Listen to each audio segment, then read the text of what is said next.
Terima kasih Anda masih bersama kami di Apa Kabar Indonesia Malam. Kita lanjutkan saya ke Mas Heri. Mas Heri, yang seperti kita ketahui ya bahwa dari para terperiksa ini mengatakan bahwa ini perintah kok dari Dinas Narkoba. Artinya terorganisir secara sadar melakukan tindakan seperti ini. Nah, ini bisa menjadi langkah tepat sekali dong ya kalau untuk dibawa dipidana. Karena sudah ada bukti-buktinya begitu.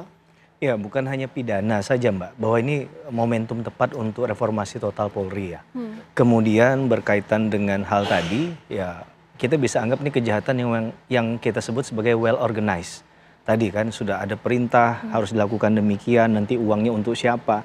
Bahkan kita harus memikirkan uang yang mereka ambil dari hasil kejahatan ini terhadap korban, apalagi ini sudah mencoreng nama negara kita di mata internasional ya, di mata rakyat Malaysia tentunya itu harus segera diproses dengan tindakan yang tegas ya. Jangan-jangan ini bukan juga perbuatan yang pertama kali dilakukan. Ini juga harus jadi penelusuran lebih jauh untuk bisa memperberat dengan menggunakan kualifikasi pasal 52 KUHP. Sehingga pemberatan ditambah sepertiga dari pidana yang nanti dia peroleh misalnya. Ini untuk membuktikan kesungguhan kita.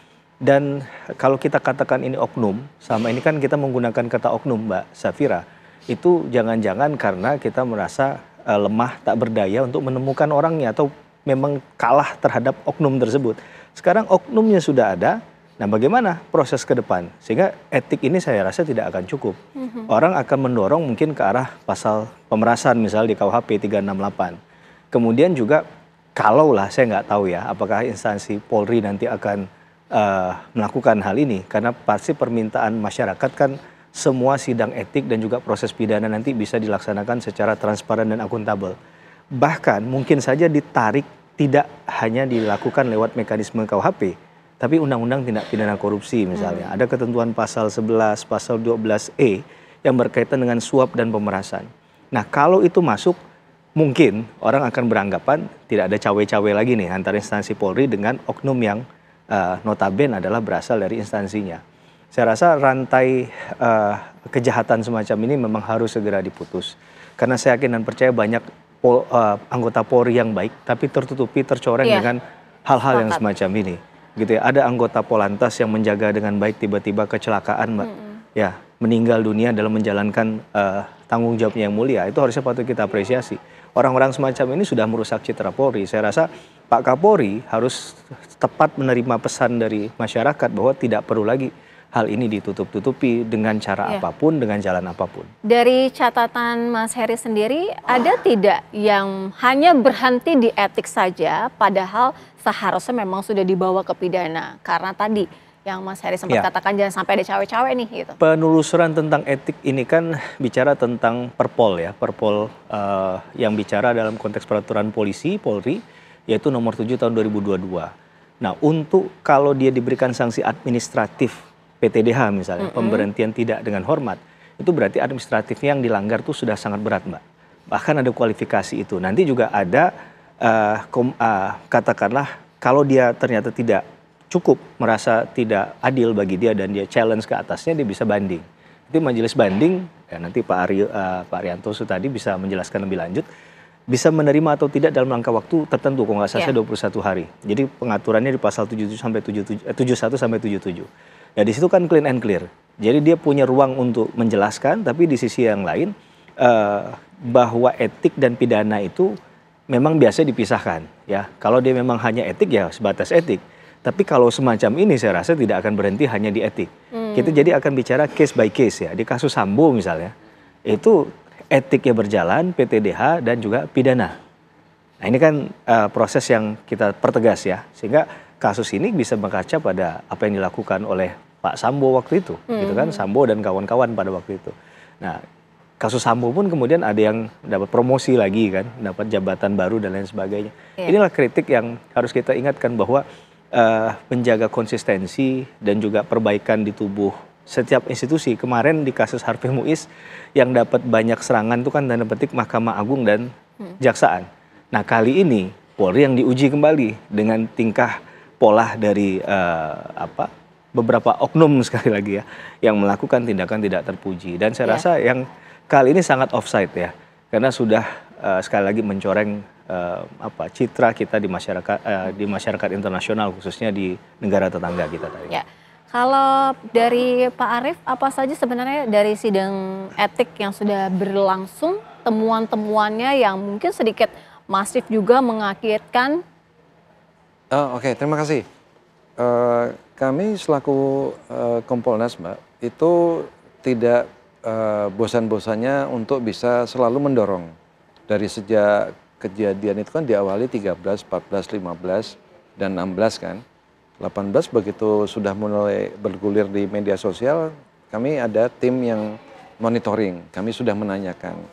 Nah, kemudian kami sampaikan langsung kepada Pak Kapolda, ke Irwasda, Pak Kapolri, kepada Irwasum. Nah, alhamdulillah sekarang ditindaklanjuti. Ditindaklanjuti itu artinya mereka bekerja keras. Bekerja keras itu terus dibentuklah komisi sidang, dan tapi setelah saya ikutin langsung memang satu orang itu untuk bisa sampai dimulai dari pemeriksaan awal sampai nanti dia divonis itu memerlukan energi yang cukup berat dari majelis, ketua, wakil ketua, anggota, kemudian penasehat ada 2, kemudian pembela, saksi yang menjadi tersangka di tempat lain dijadikan saksi di sini, ya agak umyokan. Jadi itulah yang cukup lama dan cukup objektif karena mereka memberikan kesempatan kepada kami selaku pengawas fungsional dan eksternal itu bisa mengikuti. Otomatis kami bagi-bagi tugas. Jadi ada yang monitor di sidangnya Pak Direktur, ada monitor di sidangnya Pak Kanit di lantai 2 dan seterusnya sampai hari ini, sampai besok. Jadi memang kemudian begini Mbak, di Kompolnas sendiri itu kan ada mekanisme untuk bisa menerima saran keluhan masyarakat. Ya. Ini berdasarkan peraturan Menko Polhukam, sekarang Menko Polhukam nomor 2 tahun 2003. Saran keluhan masyarakat. Masyarakat berhak melapor. Begitu mereka menemukan sesuatu hal yang janggal yang terjadi di lingkungan Polri, mereka melapor kepada Propam mungkin kurang puas, melapor kepada Irwasum kurang puas, mereka melapornya ke kami. Nah, otomatis kami bekerja dengan semaksimal mungkin untuk bisa mengetahui apa. Khusus DWP ini, kita juga lihat. Akhirnya Mbak juga lihat kemarin pada waktu Pak Kadif Propam paparan langsung, 45 korban yang tadi ada datanya, warga negara asing, kemudian sementara uang yang didapatkan yang dirugikan itu 2,5 miliar, seperti apa? Nah sekarang bergulir. Jadi janjinya Pak Kadif Propam minggu lalu, beliau mengatakan minggu depan, ternyata kita laksanakan sekarang. Iya, Pak Arief artinya begini, ini bisa dong dibawa ke pidana? Nah begini, mengingat jumlah yang akan diperiksa ini sudah cukup banyak, jadi kita lihat dari tanggal 31 sampai sekarang pun baru 3, ya kan? Jadi kita sementara fokus ini dulu. Kalau nanti ini bisa, kalau nanti kita arahkan yang tadi dibilang Mas Heri, ini nanti akan kurang fokus, jadi kita fokus ini dulu. Fokus kepada pelanggaran etik. Memang tidak menutup kemungkinan yang disampaikan beliau tadi, karena tindakan-tindakan kita lihat kan, seperti tes urin, habis tes urin dibawa ke TAT itu tim asesmen terpadu, dibawa ke BNNK misalkan, kemudian dimintain uang itu. Dimintain uang kan nggak sedikit. Iya, ini dalam jumlah yang fantastis kan. Ya, tadi beliau mengatakan 368 tidak menutup kemungkinan. Tapi itu nanti ranahnya fokus ke etik dulu, Mbak. Kalau dari Pak Arianto? Pak Kapolri sudah menjanjikan beliau akan tindak tegas anggotanya yang memang berbuat curang dan memalukan, tidak hanya pada etis dan kepada pidana pun akan diterapkan. Saya dengar kemarin pernyataannya begitu. Dan mudah-mudahan, kalau sekarang saya kira ya mereka lagi sibuk ya, sibuk memeriksa etik itu, menyita waktu dan sebagainya. Kalau untuk penyidikan pidana itu nanti yang melakukan pasti Bareskrim. Bergabung sama Propam juga penyidiknya. Tetapi itu ranahnya Kabareskrim, bukan ranahnya Kadif Propam untuk pidana itu. Tinggal tunggu waktunya aja. Tapi kan saya mengharap medsos kontrol terus tuh nanti kalau nggak ditanya gitu supaya itu, saya gini loh, ini kesempatan bagus ya untuk menindak dengan tegas dengan secara prosedural yang sungguh-sungguh. Bahwa kesalahan yang dibikin oleh oknum ini, atau bukan oknum lah, pejabat yang brengsek ini ya. itu sudah sangat keterlaluan gitu loh.